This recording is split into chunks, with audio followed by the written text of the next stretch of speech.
Hola, ¿qué tal? Sean bienvenidos a un video más dentro de su canal. Mi nombre es Fernando Rosales y soy abogado. El día de hoy he decidido traer a la abogada Aurora Rivera, la cual nos va a ayudar a dilucidar el tema que ahorita ha sido tendencia o tal vez no tanto así, pero sí ha sido relevante en el ámbito político de nuestro país y principalmente en lo que tiene que ver con la administración de justicia. ¿A qué me refiero? Al tema de Rosario Robles. Como ustedes sabrán, se ha hablado en medios de comunicación de que probablemente, porque se establece que ya ha ganado un juicio de amparo en el que la resolución tiene como finalidad que el juez vuelva a tomar en consideración y replantear su resolución, por virtud de la cual le impuso la prisión o confirmó la prisión preventiva justificada. Recordemos que Rosario Robles había solicitado una audiencia de revisión de medida cautelar, la cual tenía como principal función que se revocara la medida cautelar de prisión preventiva justificada y se impusieran medidas cautelares diversas. ¿Cómo podría ser la presentación periódica, la prohibición de salir de la Ciudad de México, entre otras que el propio Código Nacional establece? Es por ello que, el día de hoy he traído a la abogada Aurora Rivera para que podamos discutir todas las implicaciones legales y jurídicas que puede traer este caso y por qué a los mexicanos nos debe interesar también conocer estos asuntos y, conocer un poco más del tema de derecho procesal penal acusatorio, porque así ustedes van a poder entender no solamente este, sino muchos más casos que tienen características similares. Abogada, le cedo el uso de la voz. Adelante. Gracias, abogado. Un agradecimiento por la invitación y un saludo a toda la audiencia. Por principio de cuentas, me gustaría comenzar dando un antecedente breve acerca de quién es la señora Rosario Robles Berlanga. Esta señora ha tenido una participación de manera pública, mediática, durante los últimos 4 sexenios probablemente. Ha tenido participación dentro de la vida de la administración pública, tanto federal como estatal, en el caso de que ella tuvo participación en lo que conocemos ahora como la Ciudad de México. Ella ha trascendido porque ha participado con diversos partidos políticos y siempre ha estado inmiscuida en la vida pública política del país. Bueno, sin embargo, en esta ocasión ella se vio relacionada en unos hechos en donde aparentemente tomó un dinero, desvió un dinero correspondiente al erario público, dinero público, haciendo un mal uso. Lo que agrava la situación es que, aparentemente sin conceder, ella lo realiza en actuación con otros personajes, cometiendo un delito, poniéndose de acuerdo con otras personas para realizar ese desvío de recursos, conociéndose este acto mediáticamente como la estafa maestra. De hecho, yo quisiera que, hay que acotar una cuestión. Una de las principales razones por la que este asunto ha sido mediático es por lo que implica que Rosario Robles obtenga su libertad. Y eso es lo que a muchas personas les llama la atención. ¿A qué voy? ¿Cómo es posible que una mujer que está siendo señalada y sujeta a proceso por una serie de delitos, no tanto vamos a establecer como gravosos, que impacten directamente contra, por ejemplo, la integridad de una persona, la libertad, no, sino que atenta contra el dinero de la nación, esto es, el desvío de recursos? Se habla que este dinero se asciende a cifras millonarias que fueron sustraídas de las arcas nacionales. Pero lo que más le llama la atención a las personas es que ¿por qué va a obtener su libertad si es un delito en el que se implicó un robo de millones de pesos y que hasta este momento no se ha establecido si se ha recuperado o no? Cuando, y lo comentaba en algún otro momento, hubo una persona mayor, un adulto mayor, se hablaba que entre 80 o más años, había sido detenido por haber robado una barra de chocolate.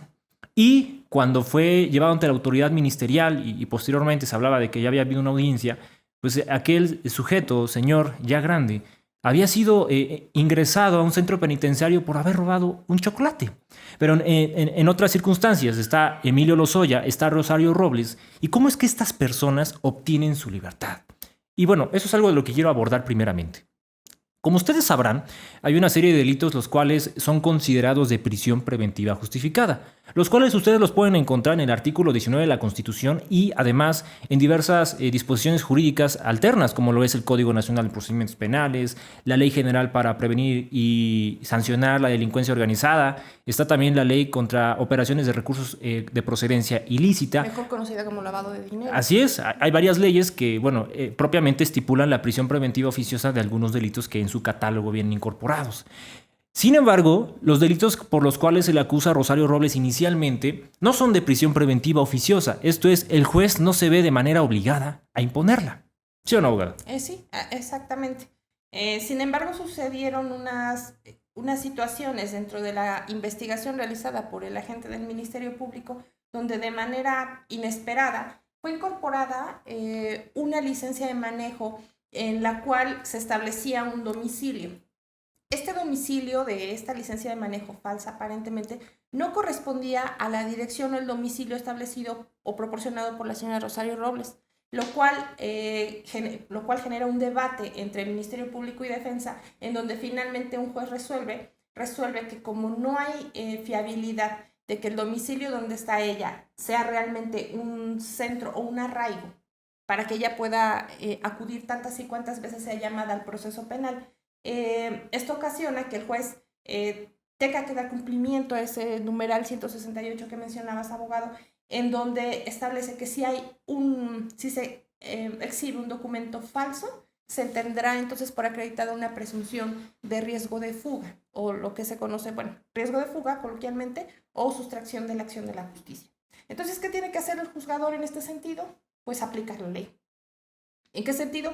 En decir, como hay riesgo de que la señora ya no acuda al proceso penal porque me está planteando diversas direcciones, entonces, ¿qué es lo que tengo que hacer?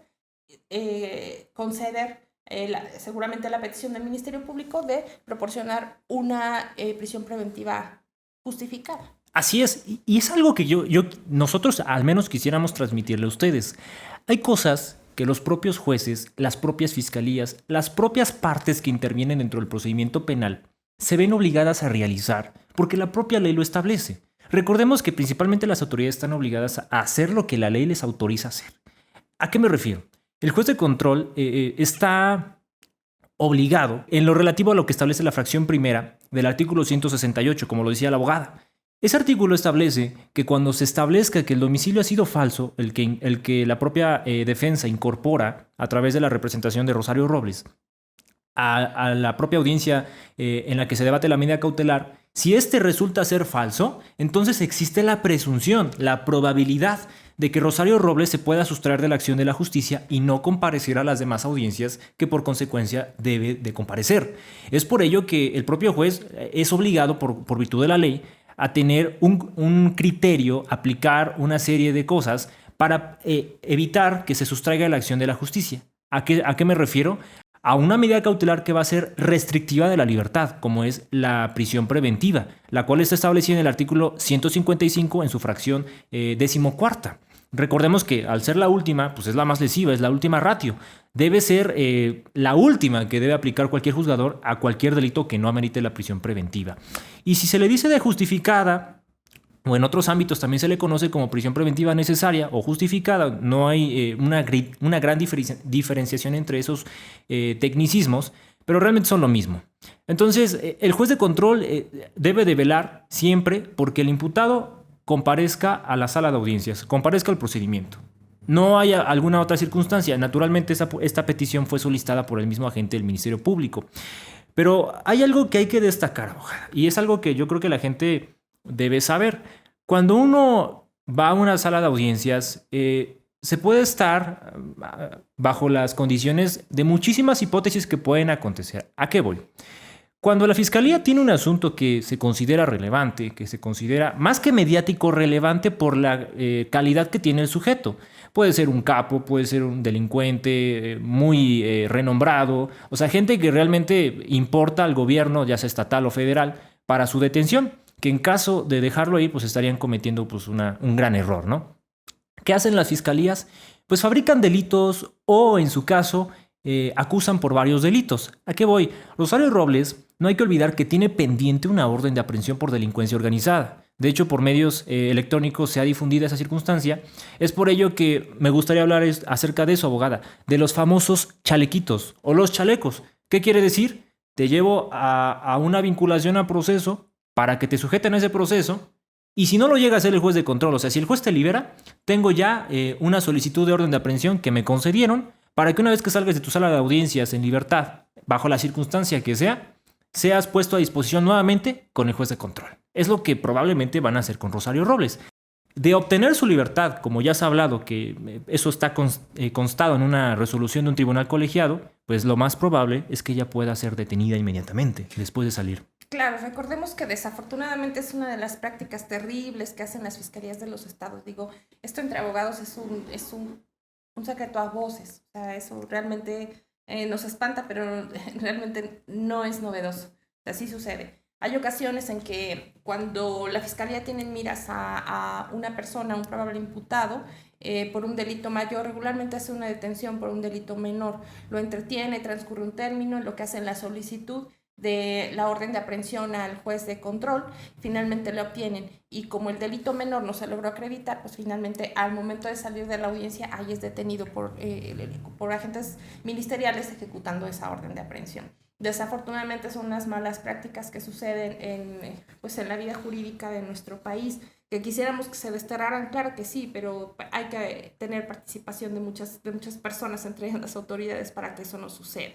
Desafortunadamente, pues la señora Robles parece que esto pudiera tener un tinte político, porque no es normal que un delito, cabe mencionar que el delito por el que ella es acusada no se encuentra dentro del catálogo de delitos que merecen la prisión preventiva oficiosa. Esto, si alguien tiene curiosidad de buscarlo, se encuentra en el artículo 19 constitucional, donde a partir de ahí se ofrece, como decía, un catálogo de ciertos delitos en donde se dice cuáles sí, sin que se entre a debate con el Ministerio Público, se consideran de prisión preventiva oficiosa. Eso ya ni la defensa se lo quita. ¿Ok? Ahora, ¿qué agrava la situación muchas veces de los personajes? Bueno, pues que de las personas que están detenidas, que estos no sean cometidos, que estos sean cometidos con armas, o con alguna clase de violencia, utilizando esas armas. Este no es el caso de la señora Robles. Ni su delito se encuentra catalogado dentro del artículo 19 constitucional, ni tampoco lo cometió con violencia. Entonces, ¿qué sucede? Pues sí, es una traba desafortunadamente que le hayan colocado. Digo, del presupuesto, si no mal recuerdo, es una suma como de 55 millones de pesos, que desafortunadamente se va a ver relacionada a mucha gente, porque esa participación, si es que la llegó a cometer, o sea, sin conceder, si ella la llegó a cometer, es muy delicada, y no solamente lo hizo ella, sino que utilizó a varias personas y su posición, sobre todo su calidad de servidora pública, de funcionaria pública, para realizar estos actos. Sí, y no hay que pasar desapercibido. Obviamente nosotros, pues naturalmente conocemos lo que podría o va a pasar, porque no es un secreto a voces entre abogados cuál es el destino final de Rosario Robles. Hay que entender también en esta parte, ser abogado de una persona, no solamente de un caso mediático, sino un caso político, es bastante complejo, porque tú sabes que hasta cierto punto todo lo que hagas, si bien lo haces, pues va a tener un resultado que no va a ser conforme a derecho necesariamente. Lo hemos visto. Nosotros no defendemos de ninguna manera ni a los abogados, ni tampoco a la Fiscalía, ni al Poder Judicial, ni aún al gobierno federal. Pero lo que sí defendemos es el propio derecho. Hablamos de lo que la ley establece. Eso nadie lo puede callar. Es por eso que les decimos, yo les propongo que comparen el asunto de Emilio Lozoya con el de Rosario Robles. Prácticamente son hechos parecidos en algunas circunstancias en los que tienen medidas cautelares totalmente diversas. Y algo que es lo que sustancia todo este asunto es la licencia de conducir que fue incorporada dentro de la audiencia de medidas cautelares en contra de Rosario Robles. ¿Por qué? Porque se estableció como falso. O sea, que ese domicilio que constaba en esa licencia falsa, y digo falsa porque dentro de varios medios electrónicos y aún de las propias declaraciones que dijo el abogado dentro de la resolución del tribunal colegiado, se ha logrado corroborar que esa licencia es falsa. Al ser falsa, no tiene fiabilidad para el juez de control, no puede ser valorada. Es por lo tanto que no tendría sentido que el juez volviera a entrar al estudio de si esta licencia es o no una prueba necesariamente fiable para poder establecer una resolución diversa. Es por ello que ahora, cuando sea la nueva audiencia, por ahí decía el abogado de Rosario Robles que una vez que sea notificada tiene 24 horas la autoridad del juez de control para poder señalar una nueva fecha y hora de esta audiencia de revisión de medida cautelar por cumplimiento de amparo. ¿Y qué va a pasar ahí? Lo que va a hacer el juez de control es dar lectura a la resolución del tribunal colegiado y simplemente va a acatar. Ya no puede volver a entrar al debate de esta medida cautelar. Simplemente tiene que pronunciarse en relación a lo que ya había escuchado anteriormente y tiene que tener por falsa esa licencia. Además, el juzgador, el juez de distrito, tanto el tribunal colegiado, ya se han allegado, porque así lo hizo la defensa, por lo que relata el defensor, ya fue allegado de todos los medios y elementos de prueba para acreditar que esa licencia fue falsa. Digo, finalmente no tiene sentido que la señora haya tenido un documento como una licencia que tiene probablemente, aunque es un documento público, tendrá una menor relevancia que un pasaporte, que una visa de, no sé, para acudir a algún otro país al exterior, una identificación emitida por una autoridad federal, en este caso el Instituto Federal Electoral. No tendría sentido que ella tuviera una licencia de conducir. Bueno, el juzgador de distrito, como lo decía, seguramente ya se allegó de todos esos elementos de prueba y fueron aportados también seguramente por la defensa. Al parecer, por comentario del abogado, se realizaron diversos peritajes para acreditar que ese documento era falso. Finalmente, ¿cuál es la relevancia o cuál es la importancia de la resolución emitida por un tribunal colegiado de circuito? Bueno, pues es confirmar que los actos que ya han sido dictaminados por un juez de distrito en materia penal de amparo sean, como decía, confirmados y sean llevados a cabo. ¿Qué va a suceder entonces en la audiencia? ¿Estarás de acuerdo, abogado, que lo más probable es que como ya no se generará el debate, se va a realizar probablemente un acto de libertad? El juez de control tendrá que emitir un acto de libertad. Sin embargo, desafortunadamente, como lo comentabas, hay una orden de aprehensión pendiente para la señora Rosario Robles relacionada con hechos de delincuencia organizada.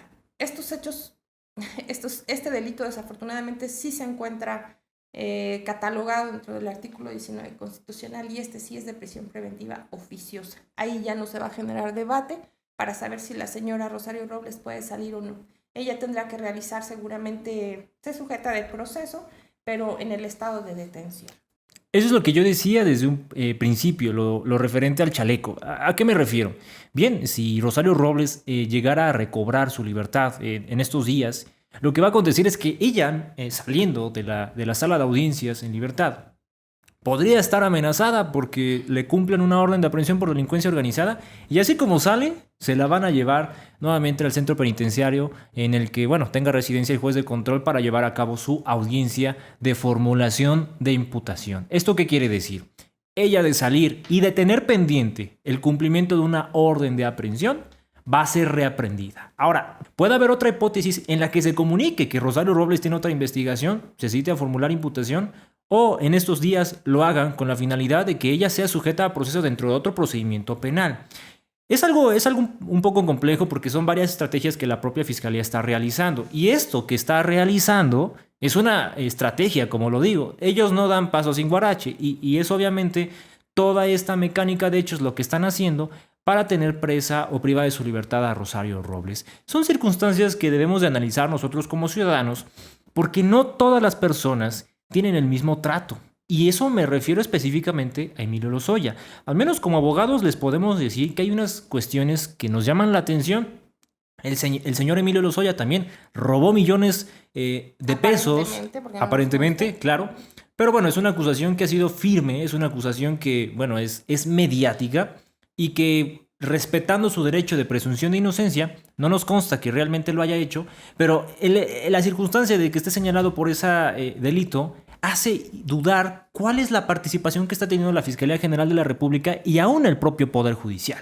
Recordemos que la Fiscalía es la que solicita y el propio Poder Judicial es el que concede, el que valora las circunstancias. Son asuntos muy parecidos, pero que tienen dos destinos totalmente diferentes. Yo creo que hay que analizar la parte jurídica, pero también la parte política. ¿Qué implicaciones políticas tiene el propio Emilio Lozoya para estar libre? ¿Y cuáles son las que tiene Rosario Robles para estar privada de su libertad? Finalmente, ambos fueron funcionarios del anterior gobierno de Enrique Peña Nieto, pero tienen finales totalmente distintos. Abogada, ¿qué opinión tiene acerca de eso? Claro, a mí me llama mucho la atención que el señor Emilio Lozoya esté gozando de una libertad aparentemente por una figura jurídica que difícilmente ha sido utilizada en este país. En Estados Unidos es muy común, es muy concurrente utilizar la figura coloquialmente conocida como el soplón. Aquí en nuestro país se llama, el testigo protegido también. En nuestro país se llama criterio de oportunidad. Es una figura jurídica que realmente necesita autorización de la autorización de la autorización de la autorización del fiscal, finalmente del fiscal. Esta figura jurídica es muy riesgosa porque se puede prestar precisamente a actos de corrupción, actos de duda. El señor Emilio Lozoya, finalmente si nosotros hiciéramos un recorrido a través de las conductas que probablemente él realizó para cometer el delito, estaríamos en el mismo presupuesto que la señora Rosario Robles. Entonces, tendríamos como consecuencia que también tendría que ser investigado por delincuencia organizada. Y recuerden, les acabo de comentar hace un momento que delincuencia organizada es uno de los delitos que sí ameritan prisión preventiva oficiosa. Sin embargo, el señor Emilio Lozoya, recordemos que hace unos días, a partir de que grabamos este podcast hacia atrás, el señor Emilio Lozoya fue encontrado en un restaurante comiendo como una gente común y corriente. Finalmente hay que respetar su presunción de inocencia, pero no hay que perder de vista que tiene este asunto, claro que tiene tintes meramente políticos. No sabemos por qué la señora Rosario Robles, pueden ser infinidad de circunstancias. Claro, y también hay que precisar una circunstancia. Emilio Lozoya está sujeto a una serie de medidas cautelares. Fíjense, hay varios delitos por los cuales él está siendo acusado. Y también hay de esa serie de delitos, algunos están sometidos al criterio de oportunidad. Otros, como ya sabemos, fue consecuencia de una formulación de imputación y posteriormente una vinculación al proceso y una imposición de medidas cautelares. Como muchos saben, algunas de ellas son la presentación periódica, la prohibición de salir del territorio de la Ciudad de México, entre otras. Pero es a lo que vamos. Estamos en hipótesis muy parecidas con resultados totalmente diferentes. Claro. Cuando no debería ser así. Cada juez tiene la libertad de valorar pruebas o argumentos de la manera en que mejor le parezca. Pero no hay que pasar desapercibido que son finalmente robos millonarios los que presuntamente se señalan y que están siendo hasta cierto grado impunes. Y lo digo en relación a que anteriormente un señor, que por ahí les dejaremos la noticia, fue privado de su libertad por robar una barra de chocolate. Y fue privado un tiempo hasta que se hizo mediático el asunto, pero fue privado de su libertad. Cuando estas personas tienen tratos diferentes a los que cualquiera diferentes a ellos no tendrían. Entonces son cuestiones que debemos de analizar y que no todo es implicación jurídica, también hay una implicación política. Claro. Es por ello que, esperemos que toda esta serie de circunstancias les hayan ayudado. Como conclusión, hay que dejar claro algo. Si Rosario Robles llega a obtener su libertad, lo que va a pasar inmediatamente después es que va a volver a ser privada de su libertad porque hay una orden pendiente por cumplir, la de delincuencia organizada. Entonces, eso lo sabe, yo creo que lo sabe ella y sus abogados. Pero esa es las circunstancias de lo que hace una fiscalía cuando le interesa privar a alguien de su libertad o tenerlo detenido. Son esa serie de mañas, si lo quieren ver así, por las cuales van a siempre estar actuando para privar de la libertad a las personas bajo, ya pueden ser argumentaciones ciertas y circunstancias verdaderas o falsas, eso nunca lo vamos a saber, pero son cosas que no hacen con Emilio Lozoya, porque Emilio Lozoya no se ha escuchado que tenga una orden de aprehensión más por la serie de delitos y que se la hayan ejecutado como lo van a hacer con Rosario Robles. Y escuchen, no estamos defendiendo, todo lo contrario. Simplemente estamos tratando de ser lo más imparciales posibles, pero abriéndoles los ojos de las implicaciones que hay. Abogada, si gusta agregar algo más como conclusión. Sí, me gustaría comentar al respecto, de igual forma que el abogado lo hace. Nosotros no tenemos tintes partidistas, solamente estamos emitiendo una opinión jurídica, correspondiente a nuestra experiencia y a lo que hemos preparado en relación para tener esta charla con este tema. Lo que sí me genera finalmente la duda, haciendo la reflexión, es que esta facultad del criterio de oportunidad es atribuible únicamente a la Fiscalía. Aquí no tiene que ver el juez de control, aquí no tiene que ver otra persona más que el fiscal. Entonces, tomemos en consideración que si el fiscal ha tenido criterio para dejar a un señor Emilio Lozoya en libertad y no lo ha tenido con la señora Rosario Robles, pues podemos pensar que detrás hay cosas graves, desde una falta de equidad de género hasta una cuestión personal, ¿no? Que, finalmente la conducta del fiscal es lo que refleja, ¿no? Sí, hay algunas anomalías que indudablemente están pasando a la Fiscalía y eso empieza desde la cabeza de Gertz Manero. Si les gustaría que habláramos acerca de todas estas implicaciones bueno, el propio fiscal ha dejado ver en sus actuaciones, en sus conductas, pues háganoslo saber en la caja de comentarios. También háganme saber si quieren seguir viendo a la abogada Aurora Rivera, quien muy gustosamente está aquí, acompañándome a tratar de abrir más puntos de vista jurídicos de estos temas. Recuerden que, bueno, estoy esperando su opinión de este tema que hemos hablado acá en la caja de comentarios y por favor denle me gusta a este video si es que así les parece. Recuerden suscribirse a este canal, compartirlo y no olviden que mi nombre es Fernando Rosales. Mi nombre es Aurora Rivera, muchas gracias. Y nos vemos en el próximo video.